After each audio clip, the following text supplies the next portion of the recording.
getting somewhere.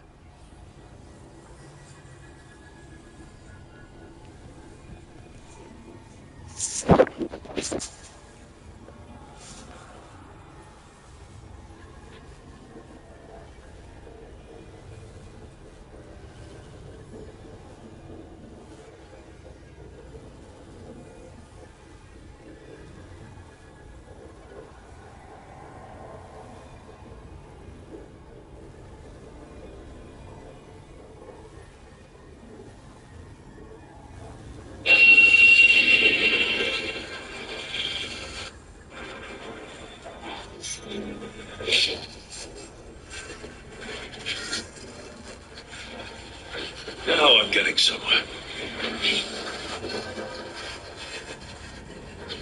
That did it.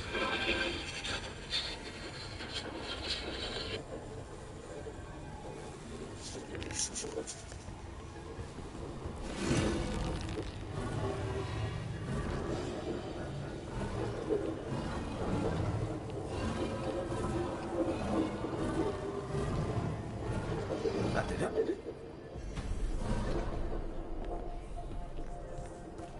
Another library door opens.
Hi, Emmerich. You've got a guest. Rook. You remember the Hand of Glory? Hard to forget. You figure out what those Venatori who broke into the Necropolis were doing with it.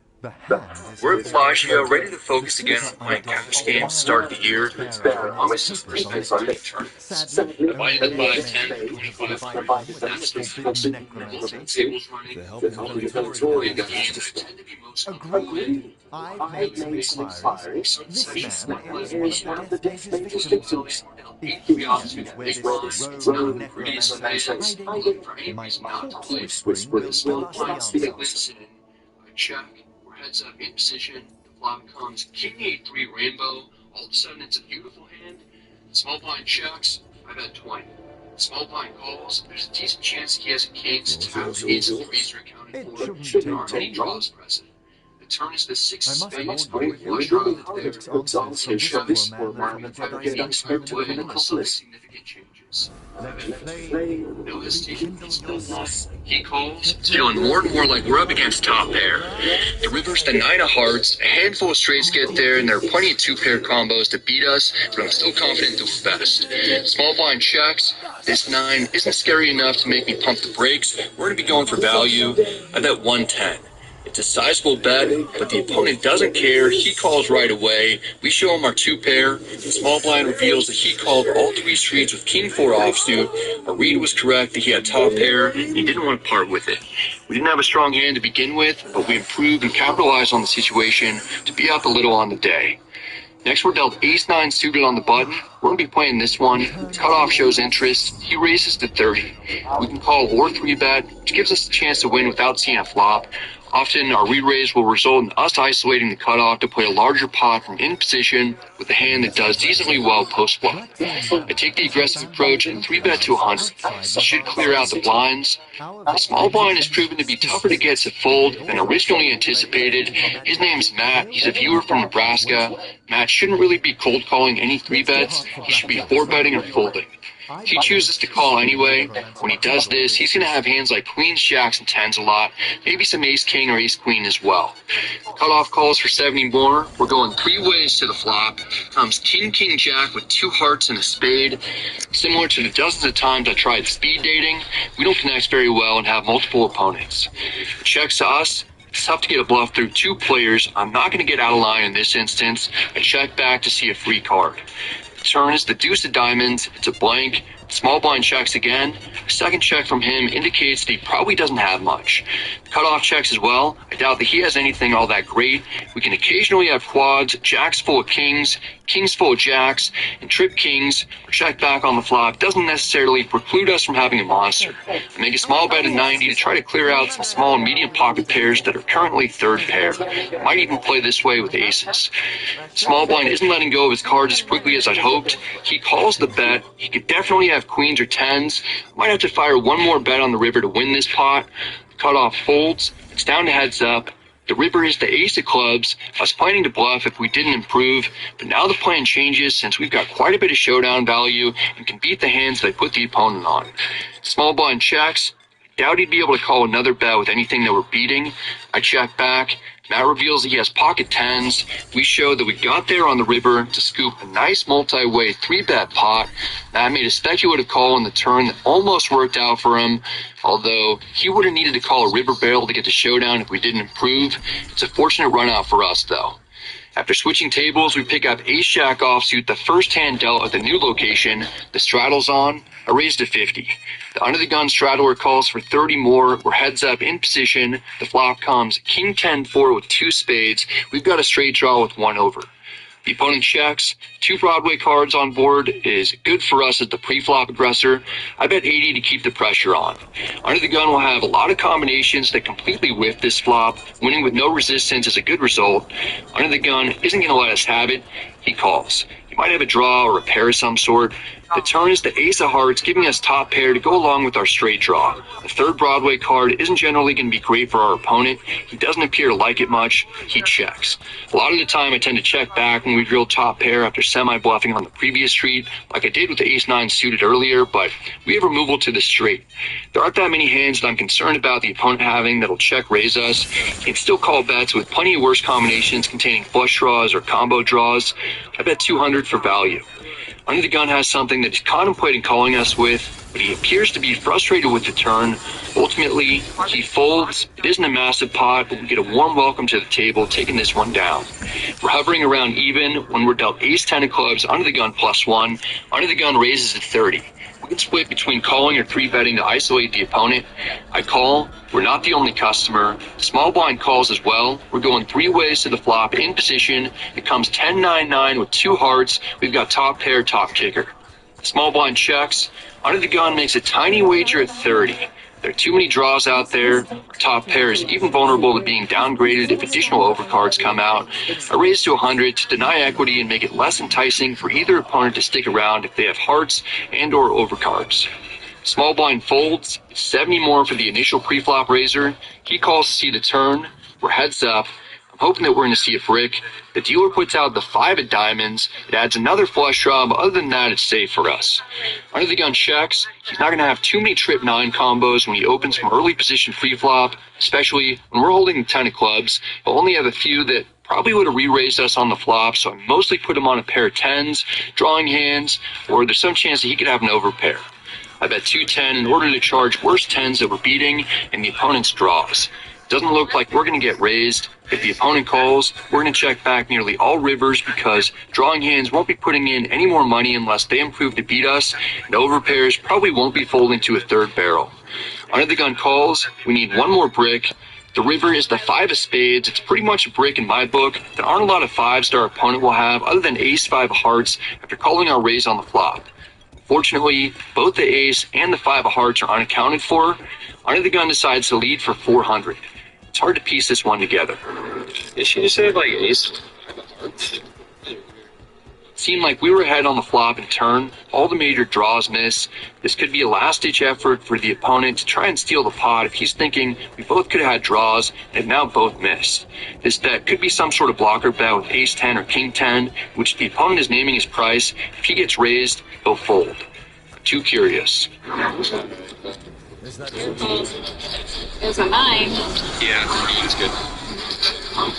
The opponent wins the pot with jack 9 of spades for a full house. He played his trip 9s patiently, and it pays off for him as he wins a substantial amount of chips from me, but my parents didn't give me the name Bradley Revenge Owen for no reason.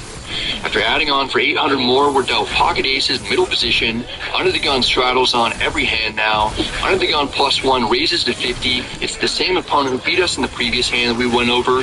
We're going to get him. I 3-bet to 150. When we're 3-betting as the second player to act pre-flop, it won't come to a surprise for most players at the table that we've got a monster. Maybe we can get some action.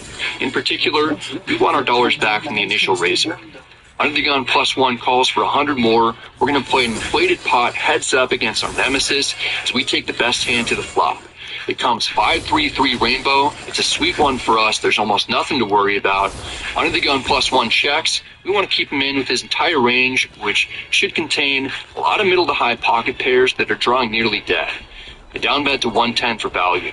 If under the gun +1 has 6s through jacks or queens, we're going to be hearing from him.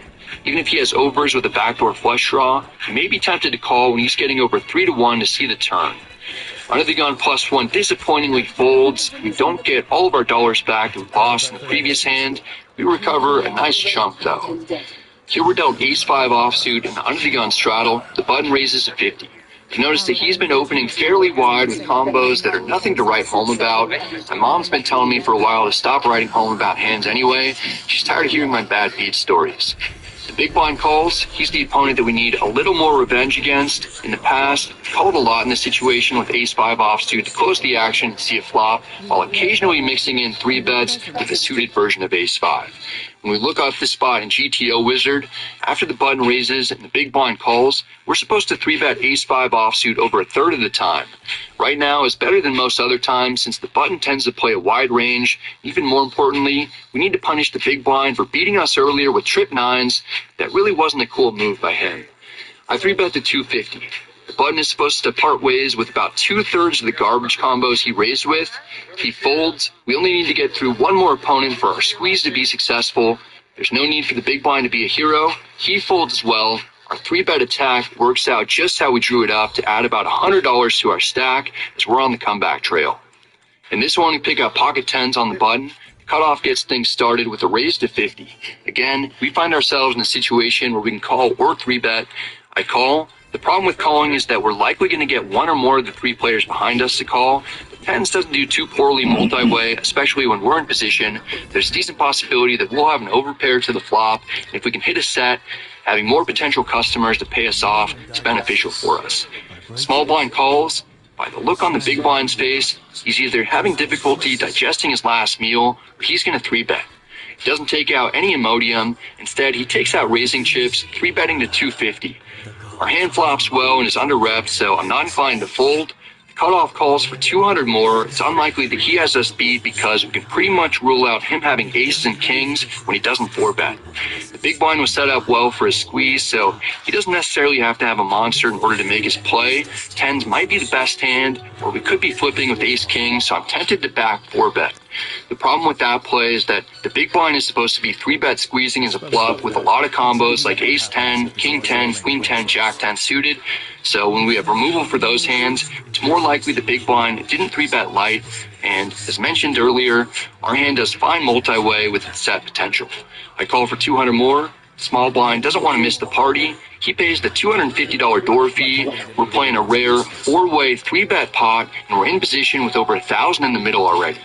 The flop comes Queen 9-8 Rainbow. We've got middle pair and a gut shot straight draw. The small blind checks. This flop kind of crushes everyone's range, so any bet made should be assigned a lot of weight because it's hard to get a bluff through 3 people and nearly everyone could have a set.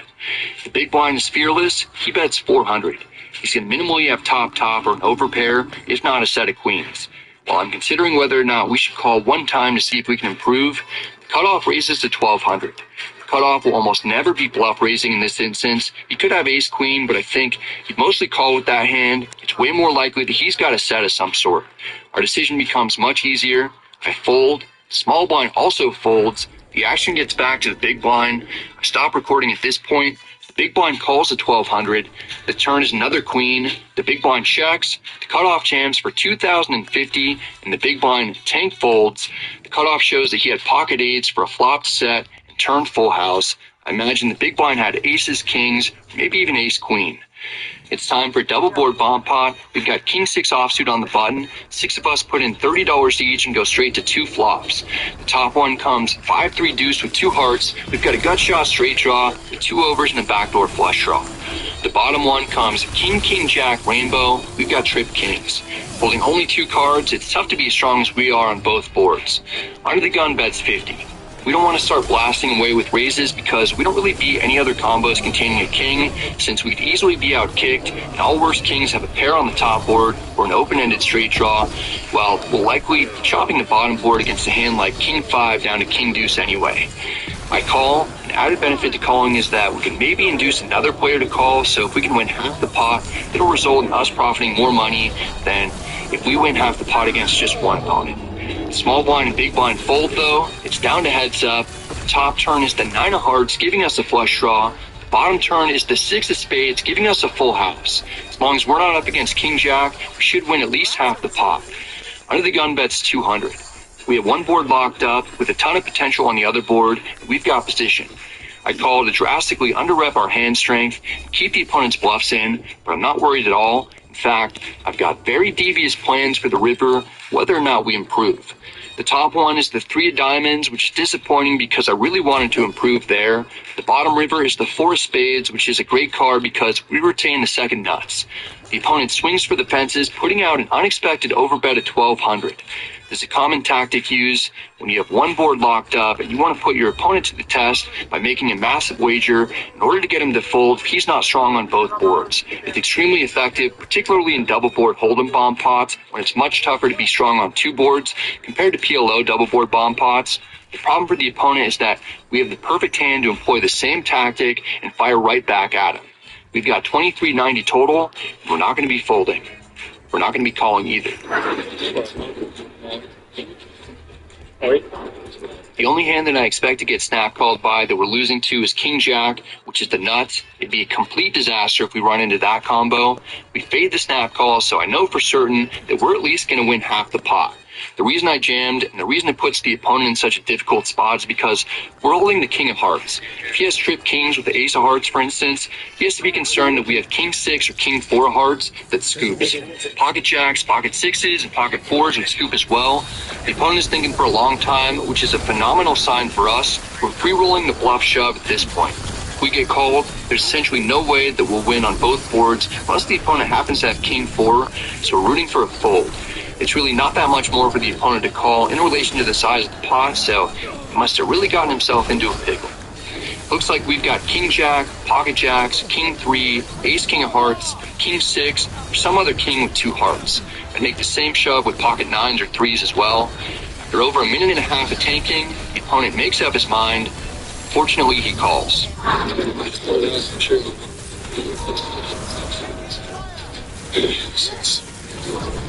The opponent has pocket aces with the ace of hearts. We put him to the ultimate test. He had an incredibly difficult decision to call fairly light considering there were so many combos that scoop against him. King X of hearts being the main ones, particularly after I called the turn and then jam over a massive sized river bet. Although we don't get the opponent to lay down aces, our shove is a play that I'm proud of because recognizing the situation almost allowed us to win an extra $1,500. It doesn't quite work out this time, but we at least gave ourselves an opportunity to win a lot of extra money. A half hour later, we play another double board bomb pot. In this one, we're 8-handed with queen 4 diamonds in the middle position. First flop's ace king 6 rainbow. We don't have much going on for us there. Second flop is queen 8-4 with 2 hearts. We've got 2 pair and a backdoor flush draw. Under the gun bet's 100. We're only medium strong on one board, and we have 7 opponents, so I wouldn't mind folding a hand like this if we didn't at least have a backdoor flush draw on the top board. If under the gun or someone else has a hand like pocket 8s or queen 8, we're not going to have a very good shot at winning even half the pot, so we want to try to avoid those types of situations. This is one of the worst hands that I'm willing to see the turns with, but I'll stick around for one reasonably sized bet. I call. We don't want to get raised. The button looks like he might want to put in a raise. He calls as well. 3 of us are advancing. We need to improve, otherwise we won't be putting in any additional money. The top turn is the 6 of hearts. It doesn't help us at all. The bottom turn is the jack of hearts, completing the flush draw as well as a straight draw. Now I want nothing to do with this pot because we're likely drawing dead on the top board. We could be drawing slim on the bottom board. Luckily, under the gun seems to be concerned as he checks. We're not going to get out of line. I check. The button bets. He can have the pot. He checks back, which is interesting, but I'm still not too excited. The first river is the queen of spades. We pick up a pair that's unlikely to be good, and now we have fewer full house outs on the second board, so it's kind of a bad first river. I didn't say that we have no full house outs on the second board, though. The bottom river is the 4 of clubs, giving us a boat. Not only do we improve, there's actually not a single hand that beats us on both boards. The top queen ends up being extremely significant now. There's no possibility that we're up against pocket queens. Pocket aces, pocket kings, and pocket 6s don't beat us on both boards. Neither do pocket jacks or pocket 8s anymore. We're beating all flush combos. We're beating ace queen, ace 4, jack 10, etc. on at least one board. Under the gun checks, we have 2 options to make some profit. The first option is to bet small to try and get called in 2 spots, but if we just get called in 1 spot, it doesn't help because we'll very likely only win half the pot. I employ a similar tactic that we used in the previous bomb pot hand. I go large with a slight overbet of 600. There are a couple of good outcomes. One is that we get both opponents to fold a hand that they're beating us on the top board with, so we win everything that's in the middle. Or 2, we get someone to call who has a worse hand than us on both boards, like 8-4 or the 10-high flush. This is a really unique situation that's fun to be in. The only disaster would be if one opponent calls with a hand like pocket 8s, and the other player calls with jack 10 or trip 6s or something like that. But as long as we get one person to fold, we're guaranteed to win at least half the pot, and it's very unlikely we get called in 2 spots after a check through on the turn. The button reluctantly folds. The under the gun player puts on his Sherlock Holmes outfit that he carries around with him for situations just like this one so that he can try and figure out exactly what's going on. If he calls with a flush, we could scoop, and if he folds a hand like ace 10, that's a huge win for us as well. The opponent calls, we turn over our full house, a pair of queens. The opponent reveals ace jack of diamonds. It's almost the exact type of hand that we were targeting to try and get a fold. We put tons of pressure on the opponent. We called our overbet anyway with a speculative hand. I'm disappointed in our play. It didn't work out as we'd hoped. It's another play that I'm glad we made because I don't really expect to get called by a hand that's hoping to only win half the pot. His kicker doesn't even play on the board where he was strongest, so if I had a hand like queens, ace queen, ace 8, ace 4, or 6-4, I either scoop or 3/4 him.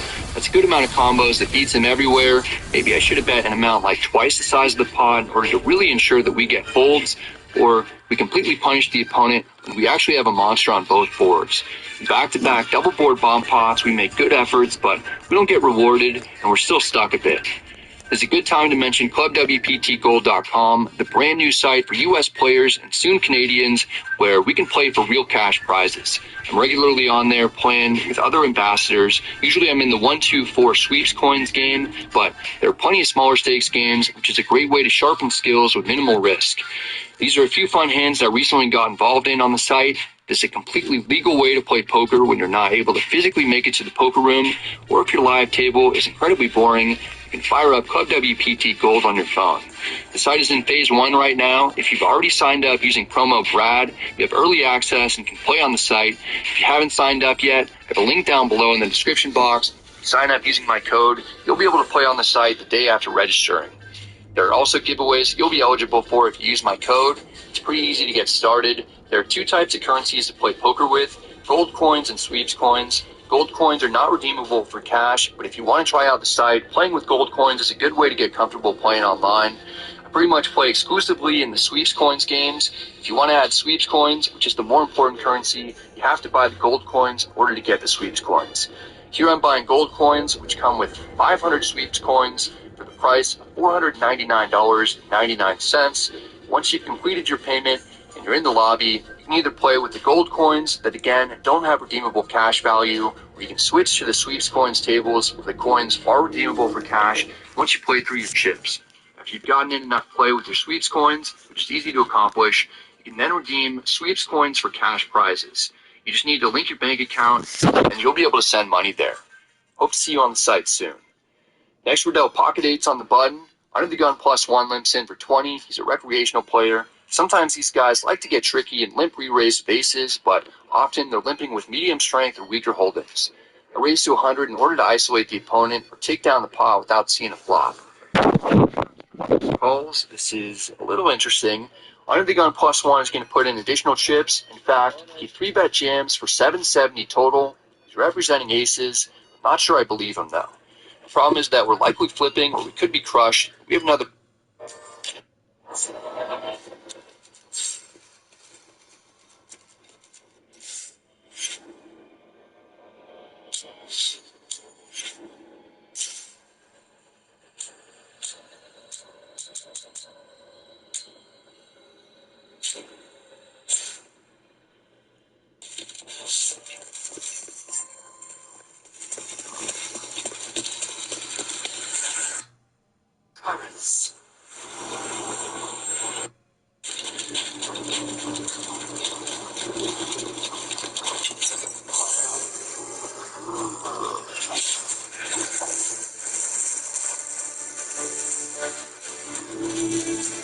Another of those spent references.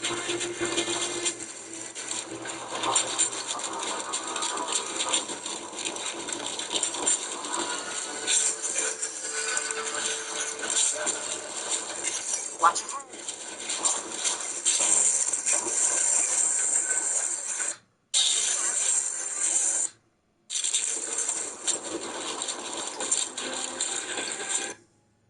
Every time we destroy a black growth, I feel like I need a bath.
We've a fight. Every time we destroy a growth, I feel like I need a bath.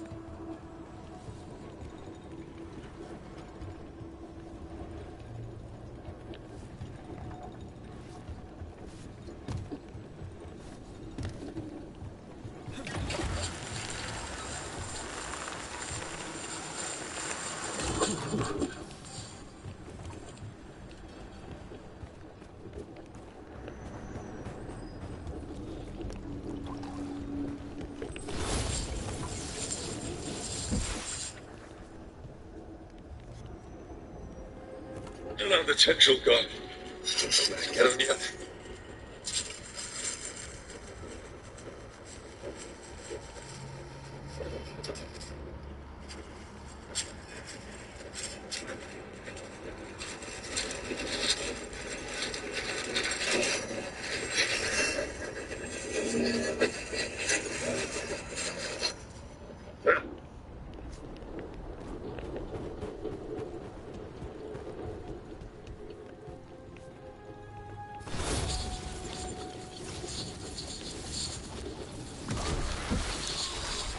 Another tendril gone.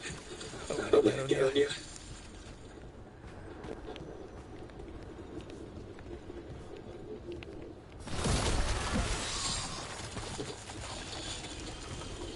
That's not growing back.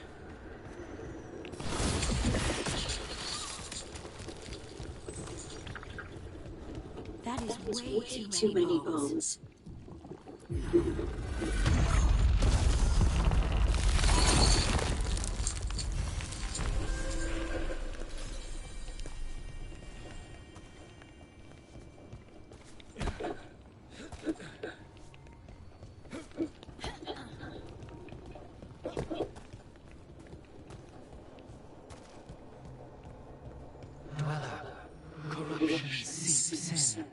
Another revenant.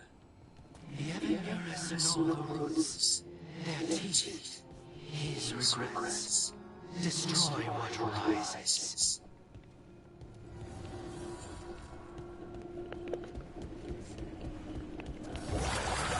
That explains the bones.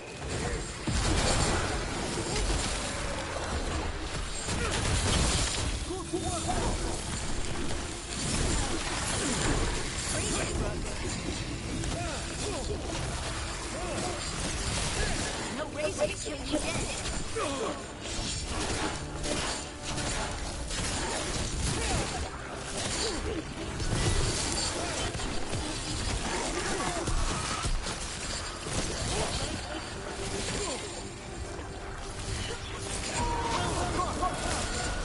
The revenant's awake.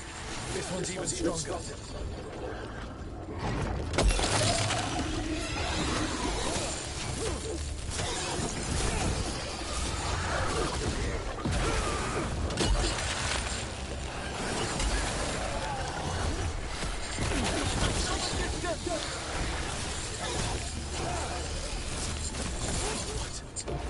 It's drawing power from the Fate test. It's not. Is it healing itself?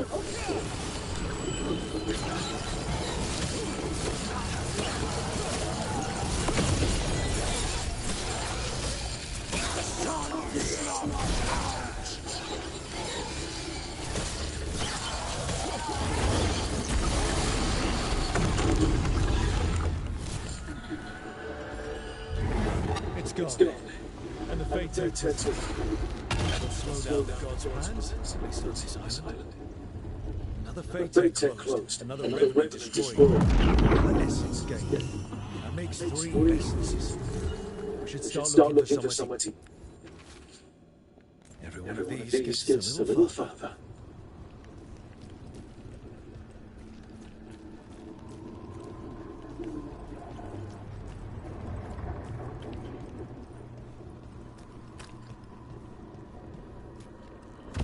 Shit.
Let's go get him!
Use.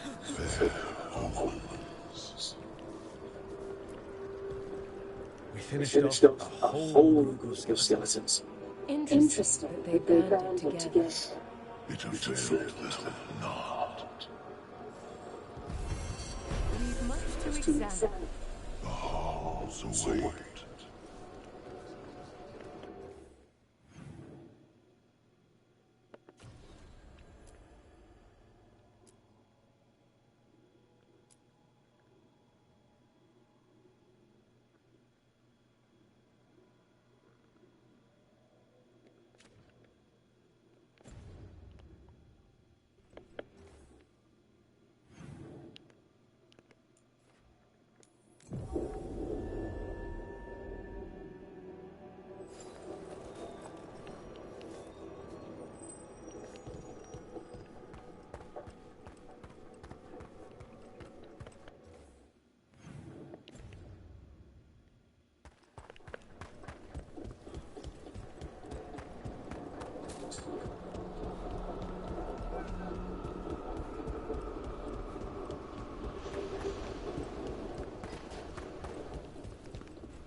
Are all curiosity wisps as friendly as Manfred? Yes, indeed.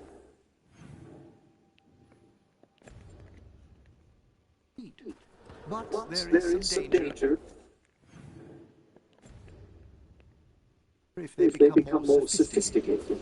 There's the curiosity that leads one over a hill, and the curiosity that kindles a house fire. Is that where demons come from? Only Only one of their many origins, I'm afraid.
Showed the mechanics of this in the video, so there's no question about how it works. I have just finished Haunting.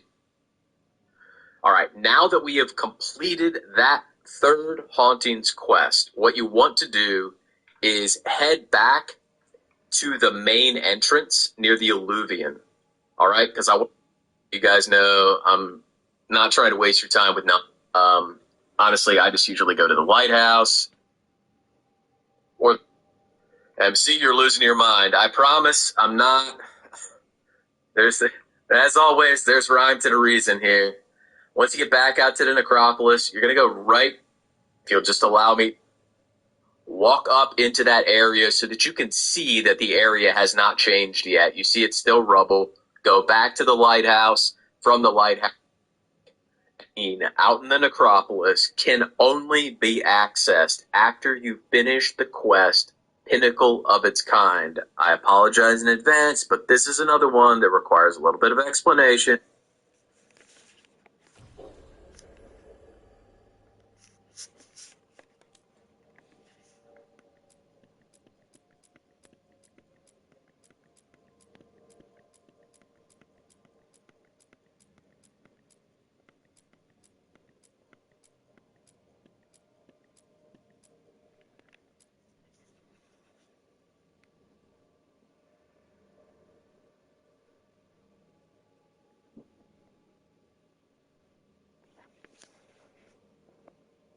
again, so there's some talking to when I was level 30. It's going to open. Here's where we are on the map in order to get this final chest. But that's going to wrap us up for this one. If you guys have questions, comments, or concerns, share them with me in the comments section below. But if you got anything out of the video, I sure would appreciate a like on the video or a sub on the channel. And as always, thanks for watching, guys. Take care.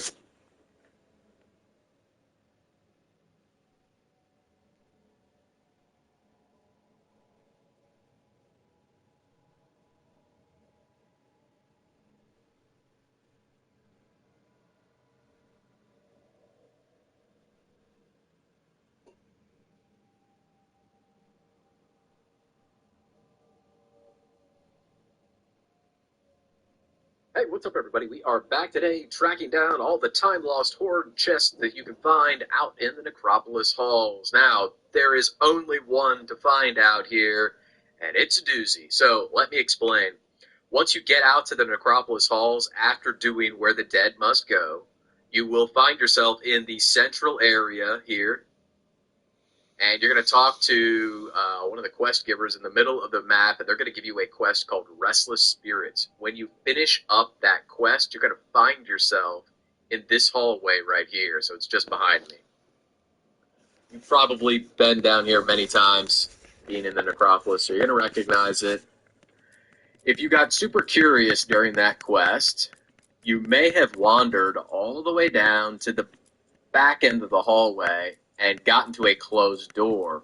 When you get to the closed door, it's going to give you a quest called a Pinnacle of Its Kind. That is going to send you out to Docktown, the Wetlands, and Arlethan to kill 3 demons. The level of the demons seems to vary a little bit, and which demons you face also seems to vary a little bit. So I can't really speak to what levels you're going to run into for them. However, once you get them killed and you come back here, that door will open for you, lead you into this room, and when you get into this room, you are going to face a big old level 40 demon dragon. As far as dragon fights go that you've probably experienced up to this point in the game, this one is not that bad. It's obviously level 40, so you're not going to be rolling through this at level 26, but the mechanics of the fight aren't ridiculous. It's fairly close to a Texas fight. It does, fly up, fly down, do dragon things, but ultimately it's not that bad. So even if you're not level 40, I'd encourage you to come out here and give it a shot. Once you get it cleaned up, though, if you head around here to the left, you'll find your time-lost horde chest, tucked away in some alcove. Up. And I'll show you what you get. And I will pop up the map here so that you can see where we are on the map once you get in that room. So that's going to wrap us up for all the time-lost horde chests out in the Necropolis. Questions, comments, or concerns, share with me in the comments section below. But if you got anything out of the video, I sure would appreciate a like on the video or a sub on the channel. And as always, thanks for watching, guys. Peace.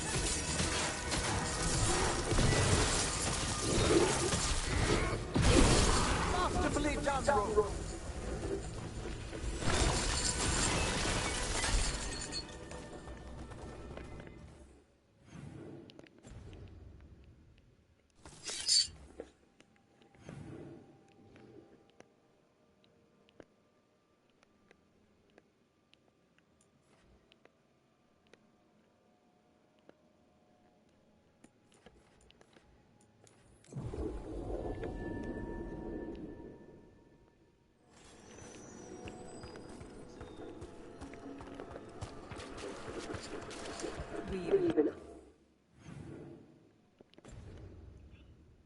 Unseen.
So, Blackthorn Manor. Let's hope that necromancer working with the Venatorians is around. There's a malaise amongst the spirits here. Some form of confinement. This must be the place.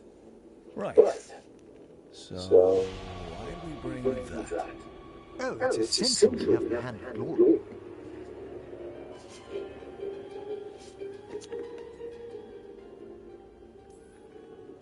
Great.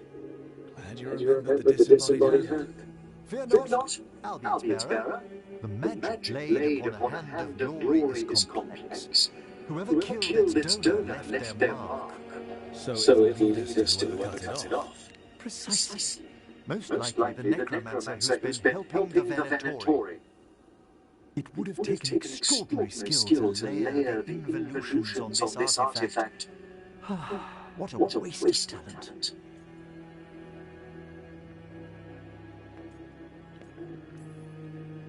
Emmerich? Focus. I only think it's worth considering the complexity of it.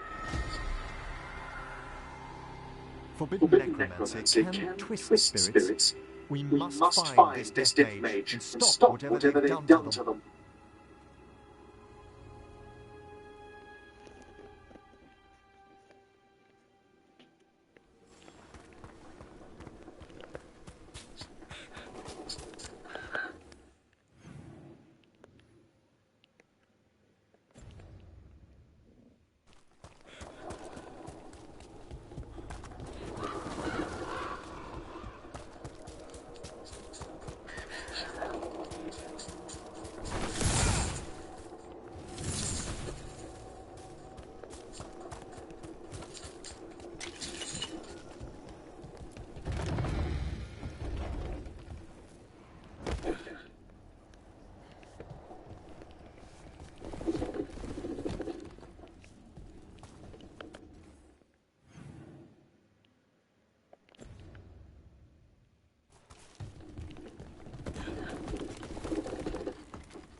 Where are they?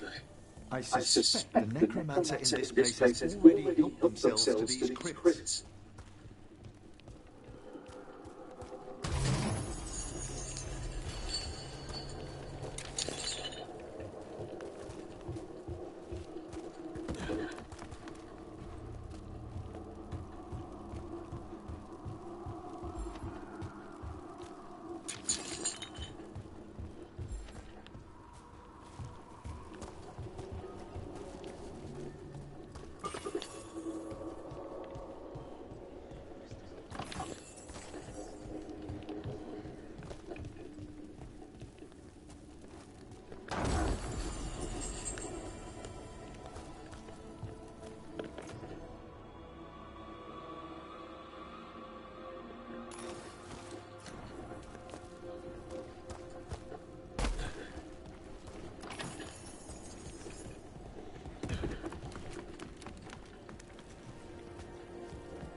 Not everything in that crypt.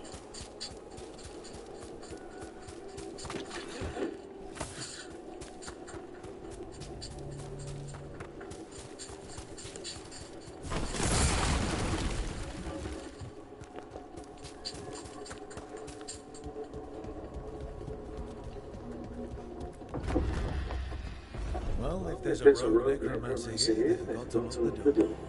The hand of glory's magic comes inward to the northeast.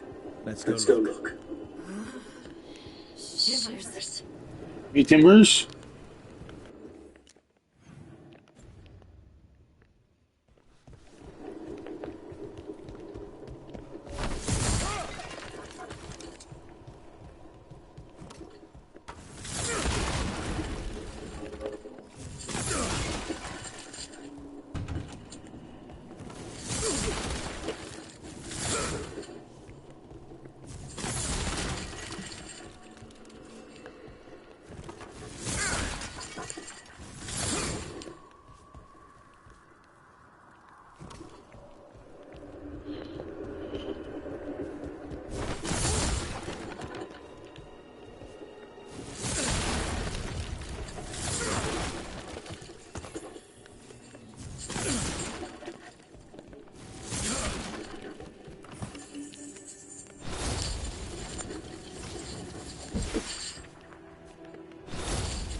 We're done pillaging.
These sigils, they can't be.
Necromantic evocation with an inversion in the higher seals.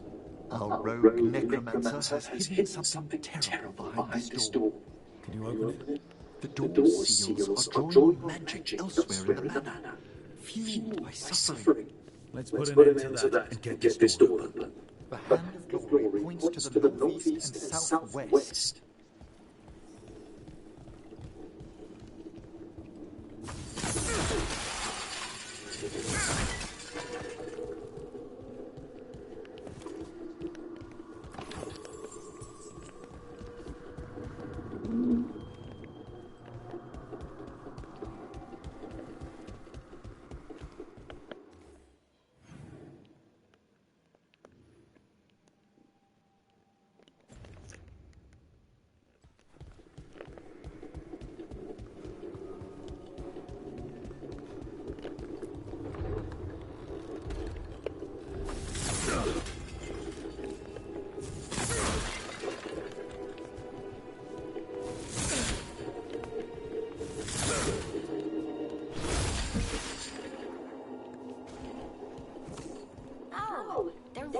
Welcome us. But don't they ever burn out?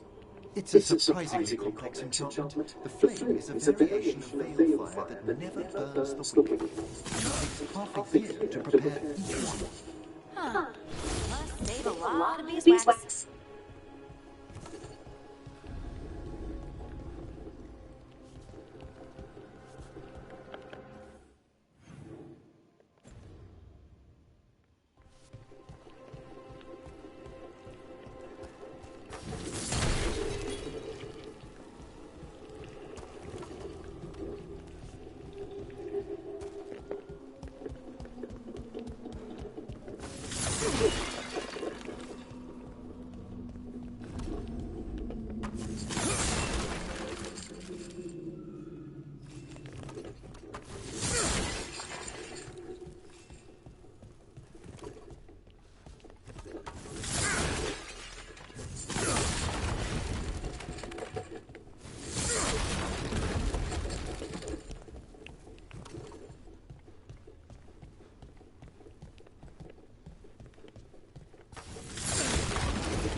This place is huge. Doesn't anyone live here anymore? No one knows why the Black Swords abandoned their manor. Rumour hinted at a tragedy. A perfect spot for our wayward necromancer to work unnoticed.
looks bad. Sacrifices, both spirit and human.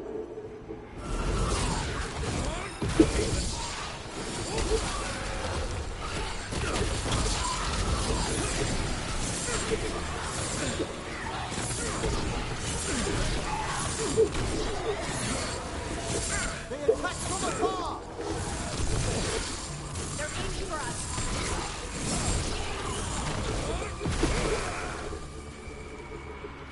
Now, I must free the spirit bound here.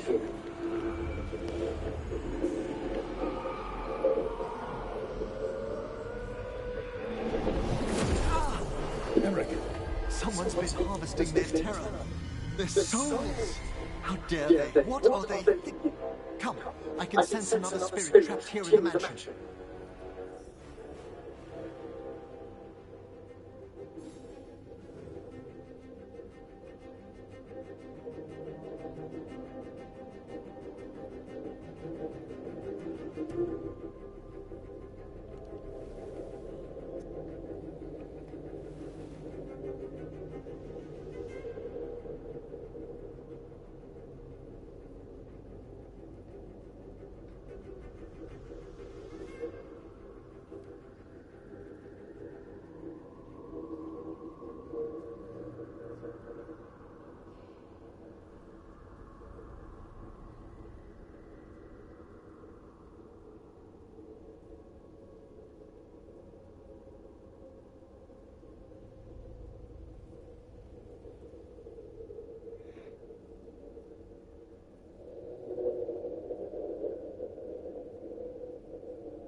Look at the door. Freeing one spirit has already weakened its seals. halfway there.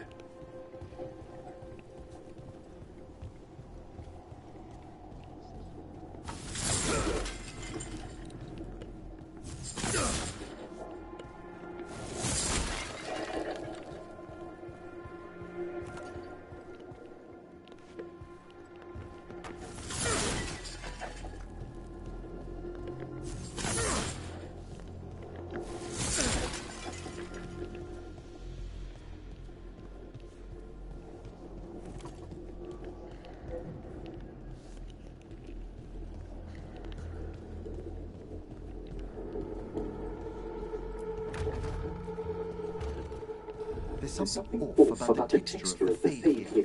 That's never good. It's been deliberately thinned. The spirits press closer than they should.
Shit.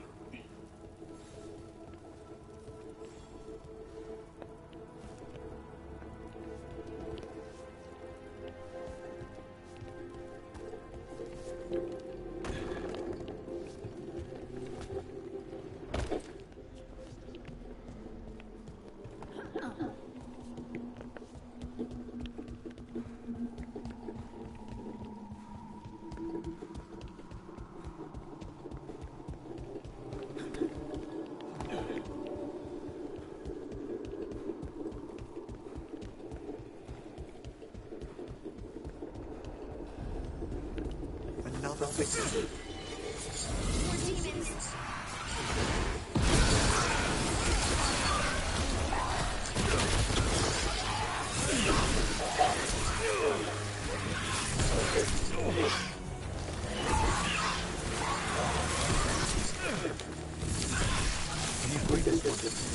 I must.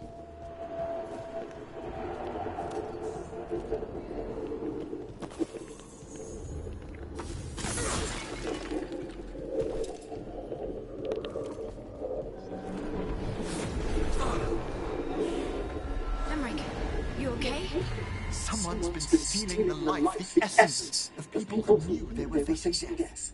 The effects persist. But the door we saw earlier should be unsealed. Hope that necromancer we're after is behind it.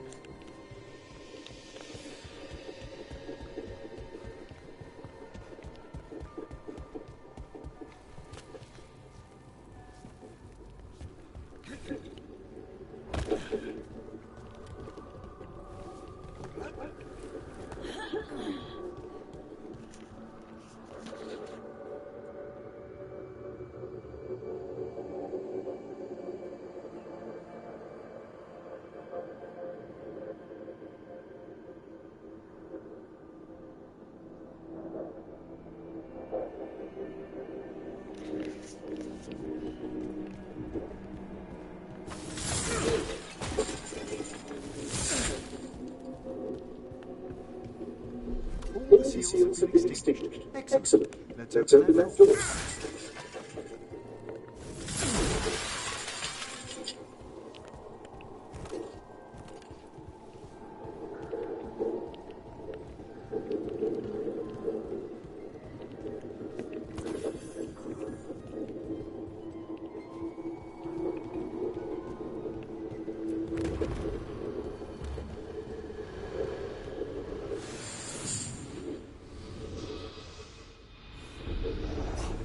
Someone's torn a path into the Fade. It's imperative we find and stop this necromancer from keeping the Fade open. I'll be right with you. Once my stomach figures out which way is up.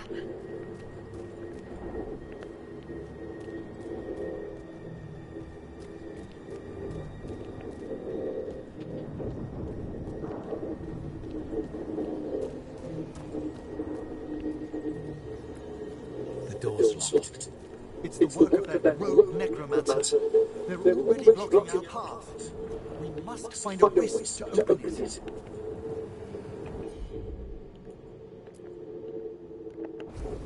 At once.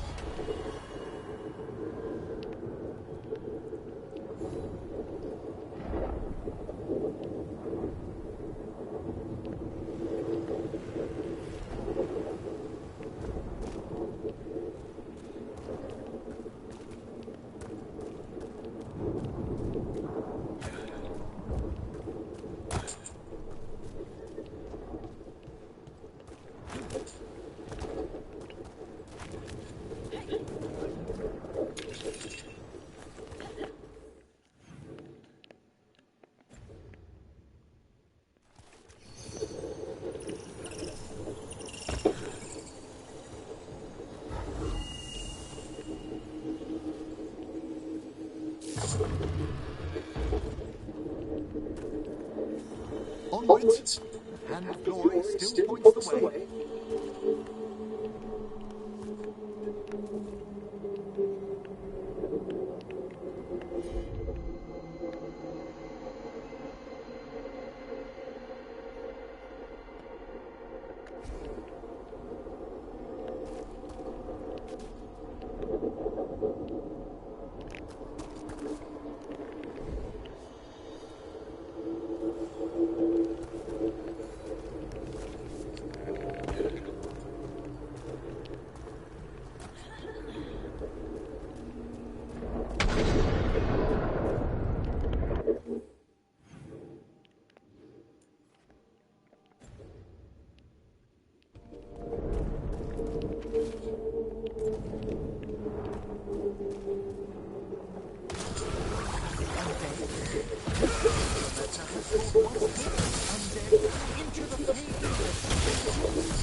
All the undead means we're getting close, right?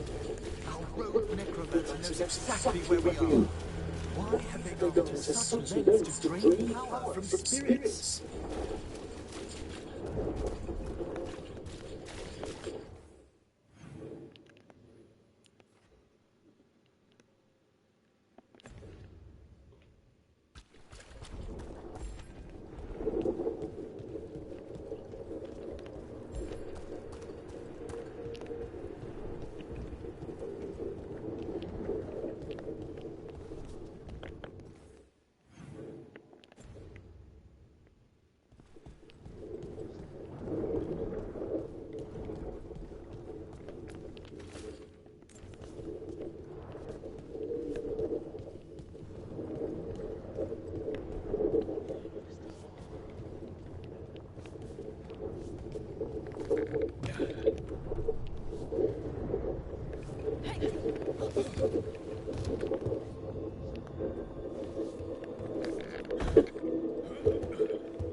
activities.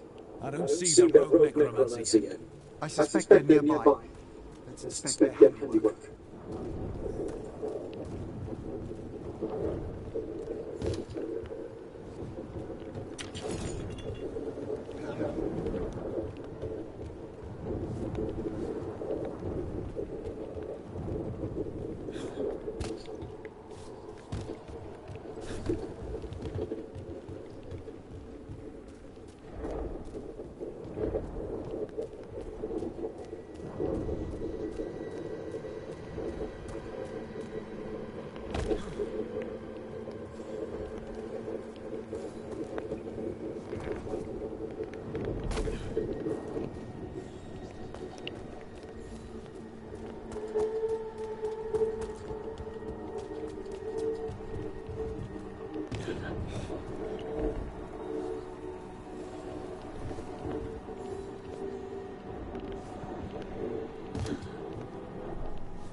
Late as always, Professor. It can't be.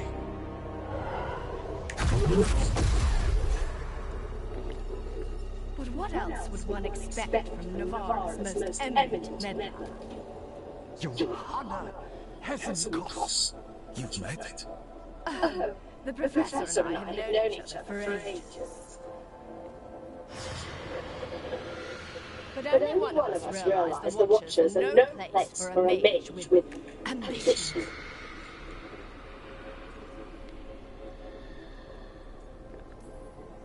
So she's an evil watcher. That's great. Only if she's beyond hope. Spare me your sanctimonious bleating.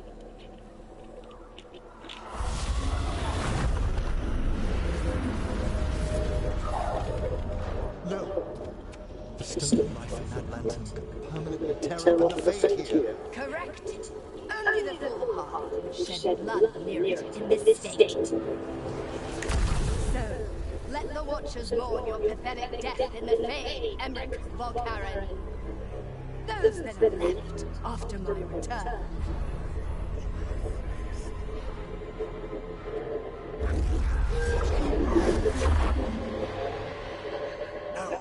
What is she planning? Emmerich, you okay to fight? Yes, Johanna took the lantern away with us.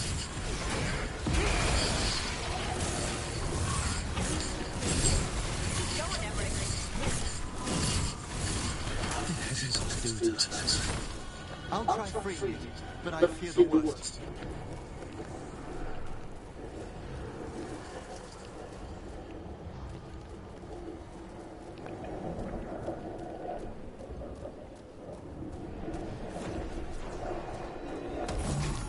Nothing. The spirit, its essence, is gone. Johanna's trapped it in the lantern. Then let's find her. There's no way out. It's fine. It's fine. Right. The fade always provides a way forward. We only need to search for it. Then let's get looking.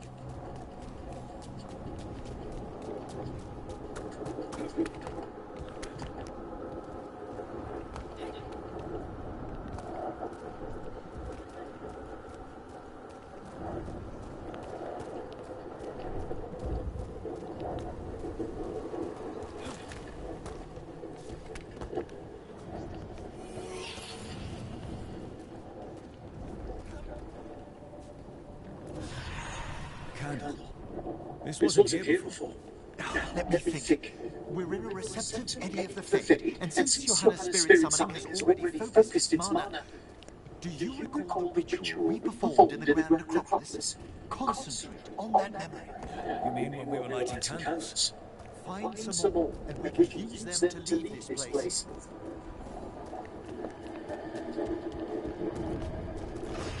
Here's that last candle. Excellent. Place them on the pedestals if you would.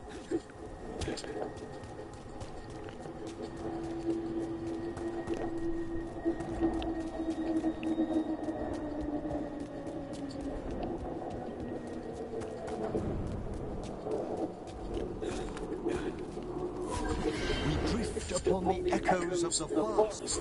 Let them form a new configuration. And with that,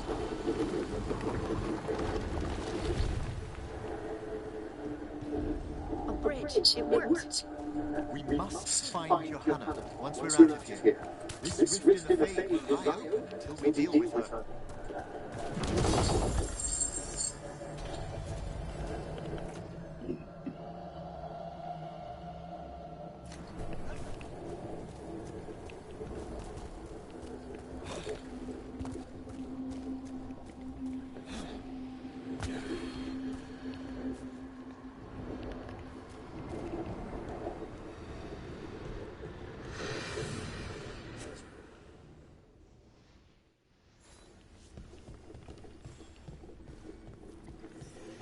You insufferable nuisance! How did you get out so quickly? Where's his imposter's voice coming from? The Hand of Glory resonates. It's pointing to the main hall. Let's go. Johanna summoning hostile spirits. That portal into the Fade won't close until we defeat them. But we still can't attack His Imposter's herself while she's holding that lantern. The entire countryside is split apart in a maelstrom.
So you crawled your way out of the Fade. It's not difficult for those who treat spirits better than tools to an end. Johanna. Sentimental drivel. You may have stopped my work here, but Navara City will know its new ruler.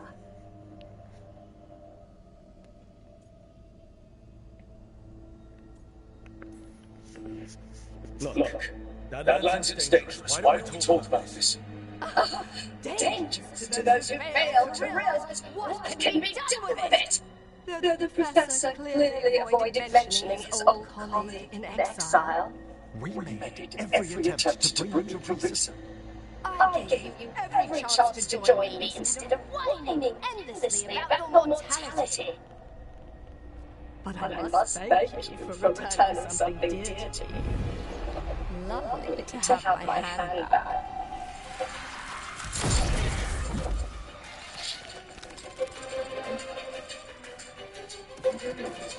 Yeah! Yes!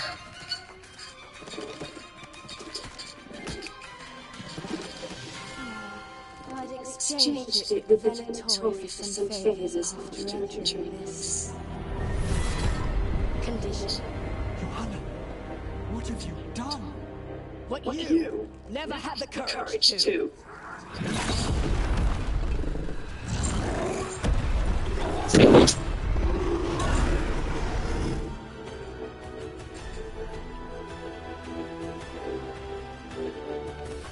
Looks like we'll see just how dangerous that lantern is. Johanna's escaped again. That's telling why she has no eyes.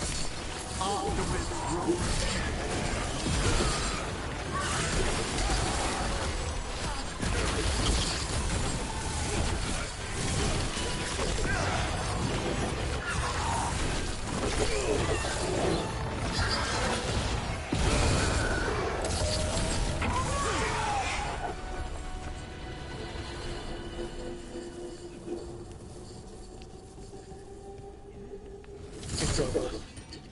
Emmerich still sends anything wrong. We were successful. Johanna's magic no longer changes the spirits, and the fade is still. Great. Okay. But let's talk back at the lighthouse.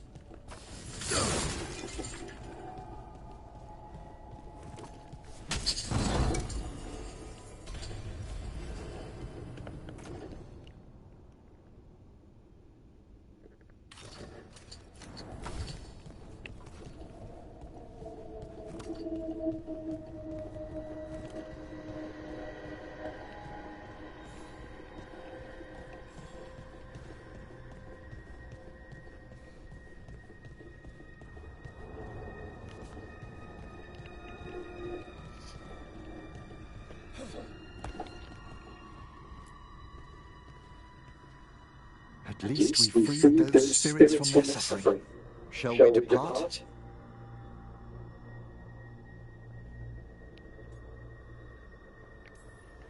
Let's get back to the lighthouse. Gladly.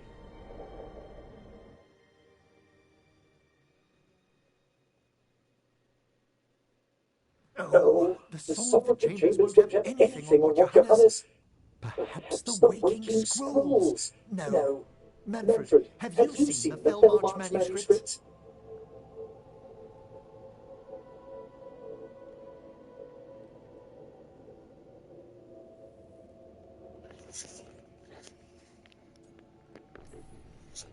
You and Manfred need an extra pair of eyes for whatever this is.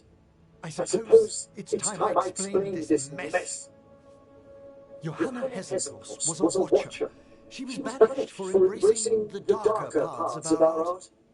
Forbidden magic, blood sacrifice, nothing is beyond her if it leads to power, recognition, or both. Sounded like you knew her before then. We were friends once.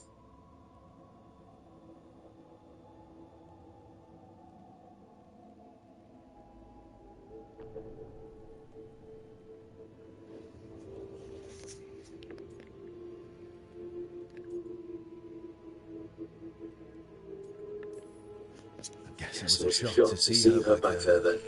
An unexpected reunion. It wasn't always like this. She truly was brilliant. And we got on so well as students. We partnered on papers, rituals, research. Yet even then, Johanna considered the Watcher's oaths quaint. This isn't the first time we've crossed paths since she was exiled. But now I fear she's turned herself partly undead.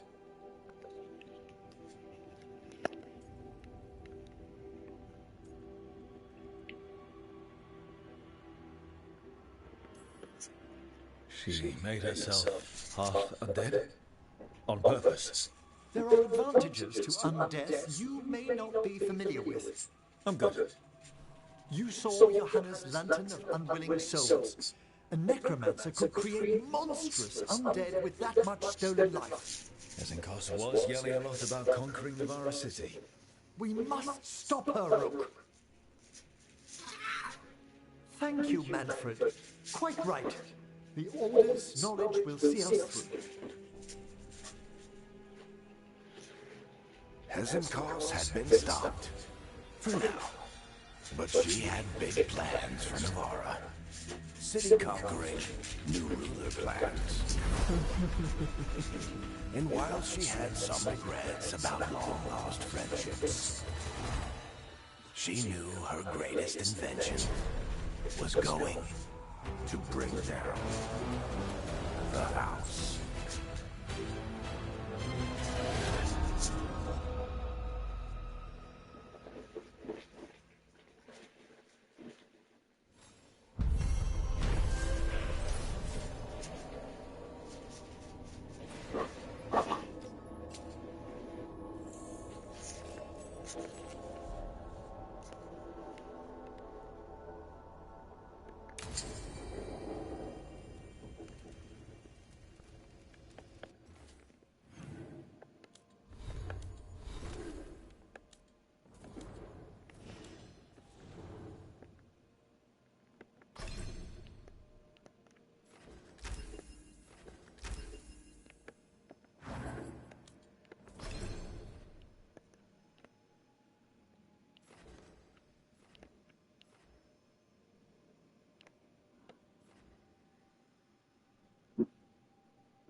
What are you doing? The wisps are drawn to something around here. The boxes are painted with notes, or things they steal. Maybe they're drawn to you? They've been seen here when I'm not. There's more to it.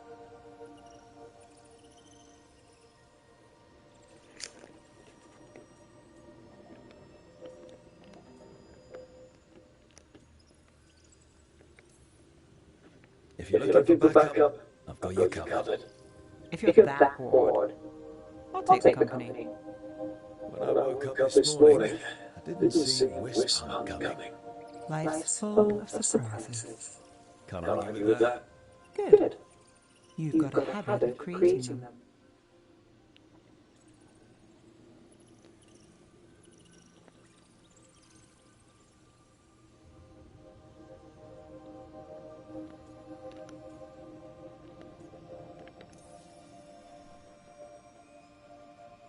What?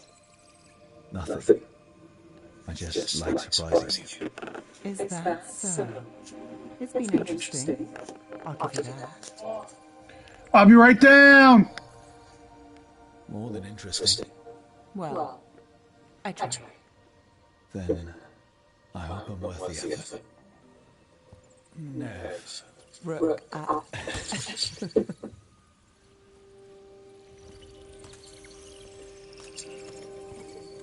I think caught a wisp.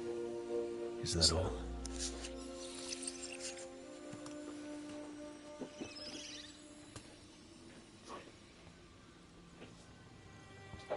I don't ask for much, or for anything. You know, the world's not fair on a good day.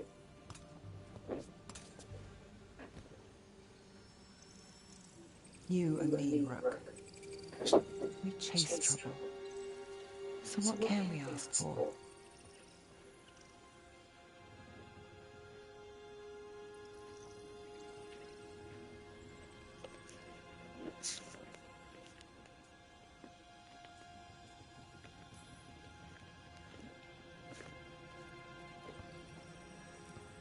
Today? Always but. I think it went well. Is that so? Good things happen, Nev.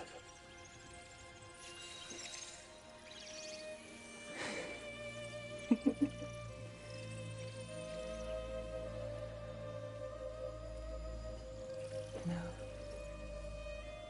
I think you might be trouble.